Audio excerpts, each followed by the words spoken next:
Jubilee Hills police స్టేషన్కు చేరుకున్నారు హరీష్ రావు. ప్రస్తుతం దృశ్యాలను చూస్తున్నాం. ఫోన్ ట్యాపింగ్ కేసులో సిట్ ముందు విచారణకు హాజరు కాబోతున్నారు హరీష్ రావు. ఇదంతా రాజకీయ కుట్ర, ప్రభుత్వాన్ని అన్ని విషయాల్లోనూ నిలదీస్తున్నందుకే ప్రశాంతత ఉండనీయకూడదనే బీఆర్ఎస్ నేతలను ఈ విధంగా కేసులతో వేధిస్తున్నారంటూ బీఆర్ఎస్ నేతలు ఆరోపిస్తూ ఉన్నారు. ఇదంతా రాజకీయ కుట్ర, రేవంత్ నేతృత్వంలో సిట్ కక్షపూరితంగా వ్యవహరిస్తోంది, ఏం జరుగుతుందో చూద్దామంటూ హరీష్ రావు వ్యాఖ్యానించారు. హరీష్ రావు అడ్వకేట్ను పోలీసులు లోపలికి అనుమతించలేదు. హరీష్ రావు అడ్వకేట్ను అనుమతించమని హరీష్ రావు విజ్ఞప్తి చేశారు పోలీసులను, అయినా కూడా అడ్వకేట్ను అనుమతించలేదు.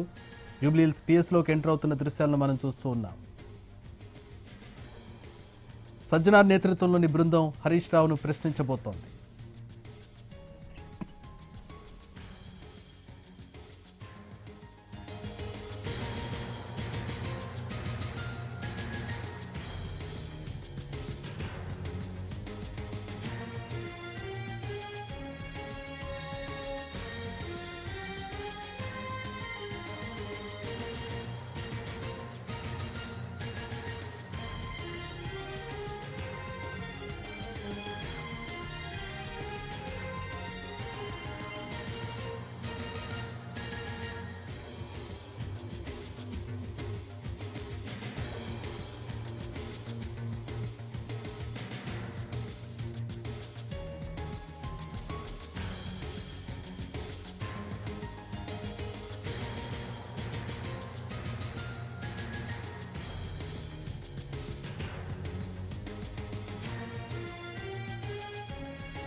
జూబ్లీహిల్స్ పిఎస్ నుంచి మా ప్రతినిధి కిరణ్ జాయిన్ అవుతూ ఉన్నారు. హరీష్ రావు విచారణకు సంబంధించి మరిన్ని వివరాలు తెలుసుకుందాం. కిరణ్,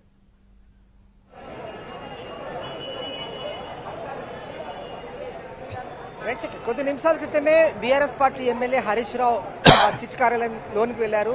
సిట్ విచారణ ఎదుర్కొంటున్నారు. కొద్ది నిమిషాల క్రితమే సిట్ అధికారులు విచారణ స్టార్ట్ చేశారు. సో హరీష్ రావును ఏం ప్రశ్నిస్తా ఉన్నారు సిట్ అధికారులు, తర్వాత ఎంతసేపు ఈ విచారణ జరగబోతుంది, ప్రస్తుతం ఈ ప్రశ్నలు తెరపైకి వస్తూ ఉన్నాయి. కాబట్టి ఫోన్ ట్యాపింగ్ కేసు వెలుగులో వచ్చిన తర్వాత సిట్ దూకుడు పెంచింది చేకి. ఈ ఫోన్ ట్యాపింగ్ కేసులో అనూహ్య పరిణామం చోటు చేసుకుంది. వాస్తవానికి ఇది రెండు తెలుగు రాష్ట్రాల్లో సంచలనం రేపిన తర్వాత ఒక్కొక్కరిని అంటే ఈ కేసులో పోలీస్ అధికారులు అరెస్ట్ చేసిన తర్వాత వారి నుంచి స్టేట్మెంట్ రికార్డ్ చేశారు సిట్ అధికారులు. ఆ తర్వాత విక్టిమ్స్ ఎవరైతే ఉన్నారో గత ప్రభుత్వం హయాంలో ప్రస్తుత అధికారంలో ఉన్న పార్టీ నేతలకు సంబంధించి స్టేట్మెంట్ కూడా రికార్డ్ చేశారు సిట్ అధికారులు. So BRS party MLA Harish రావుకు నోటీసులు నిన్న జారీ చేశారు. నిన్న నోటీసులు ఇష్యూ చేసిన తర్వాత ఈరోజు 11 గంటలకు సిట్ కార్యాలయం రావాలని ఆదేశించారు. సో ఆదేశాలు అందుకున్న కాపీ అందుకున్న హరీష్ రావు ప్రస్తుతం జూబ్లీహిల్స్ చేరుకున్నారు. హరీష్ రావు వెంట కూడా ఇటు పార్టీ శ్రేణులు, ఎమ్మెల్యేలు, మాజీ మంత్రులు, అలాగే ఎమ్మెల్సీలు, కార్పొరేటర్లు, అభిమానులు అందరూ కూడా సిట్ కార్యాలయం చేరుకున్నారు. సో ఒక్కసారిగా పోలీసులు అలర్ట్ అయ్యారు. ముందస్తు చర్యల భాగంగా 3 అంచెల భద్రతను కూడా ఏర్పాటు చేశారు.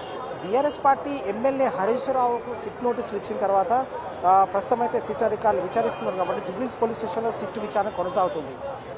నగర సిపి సజ్జనార్ నేతృత్వంలో ఏర్పాటైన ప్రత్యేక సిట్ బృందం ప్రస్తుతం అయితే హరీష్ రావును విచారిస్తోంది.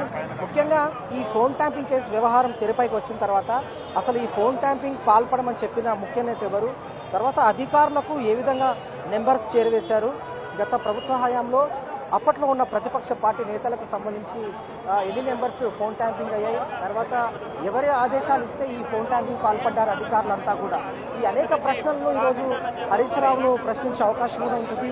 అలాగే ప్రతి ప్రశ్న కూడా స్టేట్మెంట్ హరీష్ రావు జవాబు చెప్తారు కాబట్టి అదంతా కూడా 160 CRPC కింద కేవలం సాక్షిగా మాత్రమే ఈరోజు విచారించి స్టేట్మెంట్ రికార్డ్ చేస్తారు.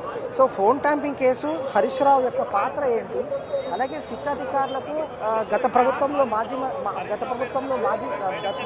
మంత్రిగా ఉన్నారు కాబట్టి హరీష్ రావు ప్రస్తుతం మాజీ మంత్రి, తర్వాత ఇప్పుడు ఎమ్మెల్యే కాబట్టి ఈ కేసులో అసలు సూత్రధారులు ఎవరు, గత ప్రభుత్వంలో ఉన్నప్పుడు ముఖ్య నేత ఎవరు చెప్తే ఇదంతా కూడా ఫోన్ ట్యాంపింగ్ పాల్పడ్డారు అధికారులు, తర్వాత ఎవరు ఆదేశాలు ఇస్తే పాల్పడ్డారు ఫోన్ ట్యాంపింగ్, తర్వాత ఎన్ని ఫోన్ నెంబర్స్ను వీరు ట్యాంపింగ్ పాల్పడ్డారు, తర్వాత ఇటు ఇండస్ట్రియల్ బిజినెస్ మ్యాన్, పొలిటీషియన్స్, జర్నలిస్టులకు సంబంధించిన ఫోన్ ట్యాంపింగ్ ఏ విధంగా చేశారు, ఇదంతా కూడా గతం నుంచి కూడా 2 సంవత్సరాల నుంచి కూడా సిట్ అధికారులు విచారిస్తూ ఉన్నారు.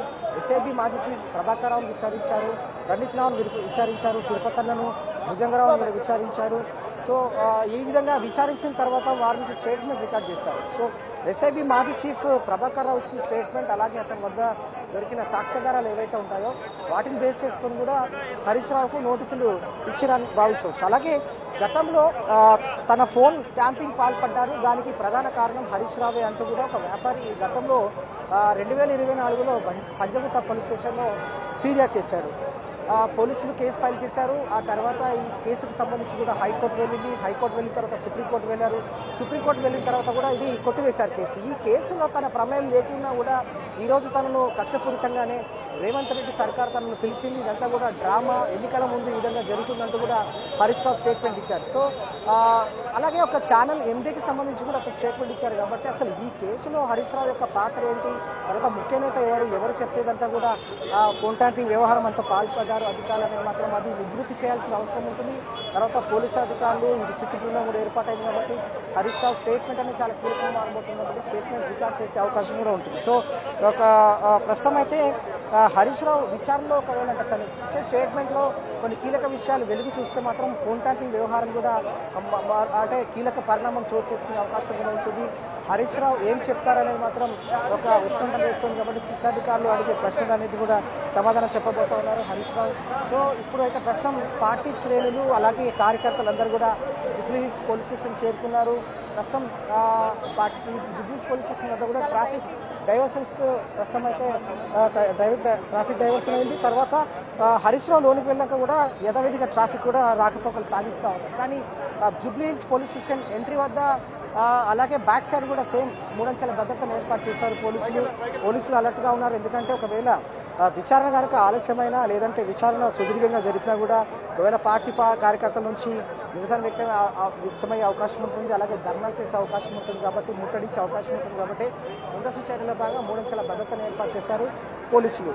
మొత్తంగా ఒక ఛానల్ ఎండీ ఇచ్చిన స్టేట్మెంట్, అలాగే ఎస్ఐబి మాజీ చీఫ్ ప్రభాకర్ రావు ఇచ్చిన స్టేట్మెంట్ ఆధారంగా బేస్ చేసుకొని 160 CRPC కేవలం ఈ కేసులో సాక్షిగానే అంటే విట్నెస్గానే అతని నుంచి స్టేట్మెంట్ రికార్డ్ చేస్తారు కాబట్టి సిట్ అధికారులు అడిగే ప్రశ్నలకు హరీష్ రావు సమాధానం చెప్పుకోబోతారు. సిట్ విచారణ కూడా స్టార్ట్ అయింది. మరికొద్దిసేపట్లో సిట్ విచారణ ముగిసిన తర్వాత హరీష్ రావు మీడియాతో మాట్లాడితే మరిన్ని విషయాలు తెలిసే అవకాశం ఉంటుంది. Chakri. All right, thanks for the updates Kiran.